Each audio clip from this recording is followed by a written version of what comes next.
बिस्मिल्लाहिर्रहमानिर्रहीम। आज हमारे इंग्लिश का टॉपिक है एक्टिव एंड पैसिव वॉइस।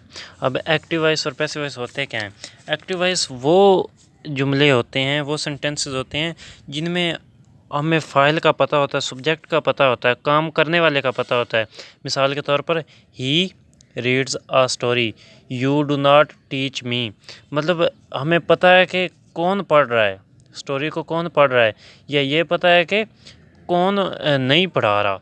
ही और यू इसका पता है। और जो पैसिव वॉइस होते हैं ना, इसमें हमें ये उसके फ़ाइल का नहीं पता होता। अगर फ़ाइल का पता भी हो तो वो काम करने की सेंस में नहीं आ रहा, काम होने की सेंस में आता है। जैसे a book is read by him, books are sold at shops. ये जो अ बुक है या बुक्स हैं, ये इन पे काम हो रहा है, ये खुद कोई काम नहीं कर रही। तो इस सेंस में हम ये कह सकते हैं कि एक्टिव का जो फ़ाइल होता है, सब्जेक्ट होता है, वो काम करने की सेंस में यूज़ होता है, और जो पैसिव का सब्जेक्ट होता है वो काम होने के लिए इस्तेमाल होता है। उसके बाद हम देखते हैं rules to make passive from active के। एक्टिव वॉइस से हमने पैसिव बनाने के लिए किन रूल्स का ख्याल रखना है। सबसे पहला है change active subject into passive subject and active subject into passive subject.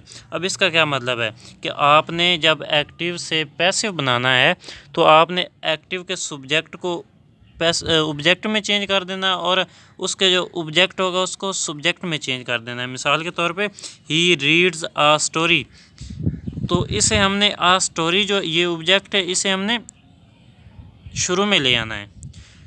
Uh story is read by him, जो ही सब्जेक्ट है इसे हमने ऑब्जेक्ट में चेंज कर देना है। तो इसी तरह ये पहला रूल हो गया।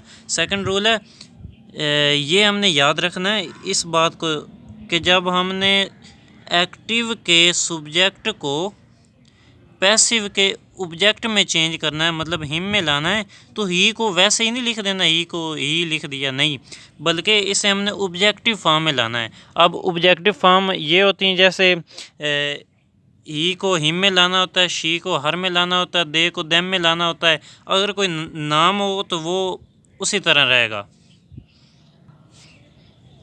पैसिव बनाने के लिए जो थर्ड वन रूल है वो है कि हमने बाई यूज़ करना है।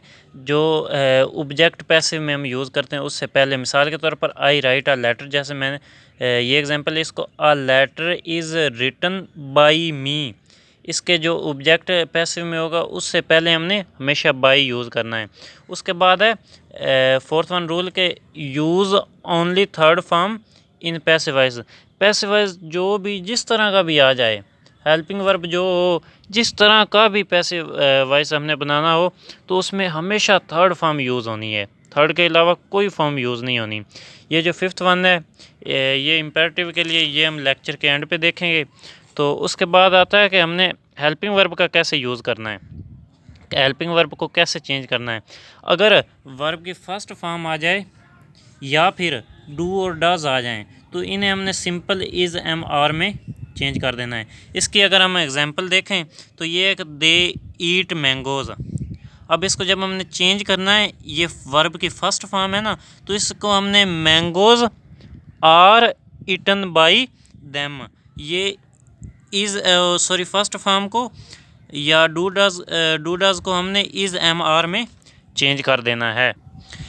उसके बाद जो इसका हेल्पिंग वर्ब चेंज करने का जो सेकंड रूल है, उसमें अगर वर्ब की सेकंड फॉर्म आ जाए या फिर डिड आ जाए तो उसमें हमने सिंपल वाज और वर यूज़ कर देना है। इसके हम एग्जांपल देखते हैं। इसकी एग्जांपल है कि दे एट मैंगोज़, मतलब एट सेकंड फॉर्म आ गई। जब सेकंड फॉर्म आ जाए तो हमने वाज या वर को इस्तेमाल करना है। Mangoes were eaten by them.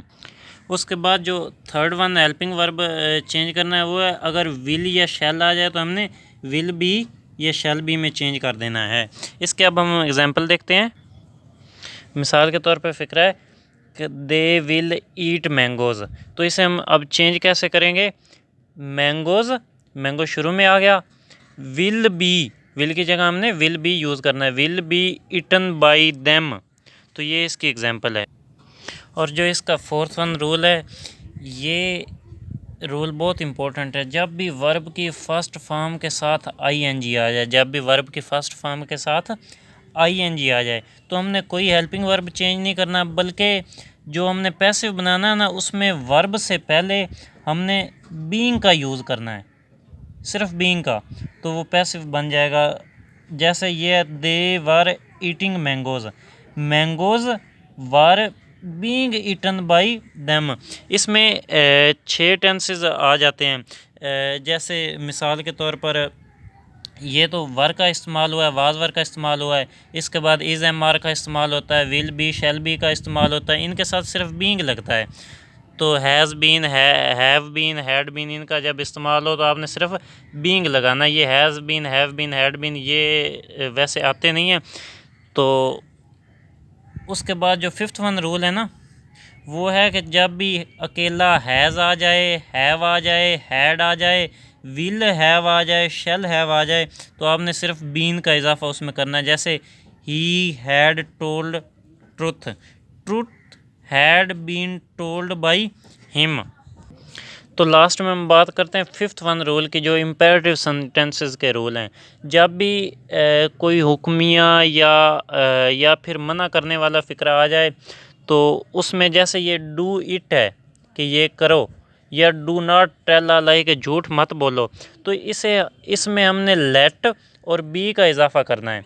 तो इसमें जैसे ये डू इट है, इसको करना है लेट इट बी डन। ये जो डू है इसको वर्ब के थर्ड फॉर्म में चेंज कर देना है और इट को शुरू में ले आना है, लेट इट बी डन। जैसे do not tell a lie, let a lie not be told, मतलब अ लाई शुरू में आ गया और टेल की थर्ड फॉर्म होती है टोल्ड, तो ये बन गया let a lie not be told.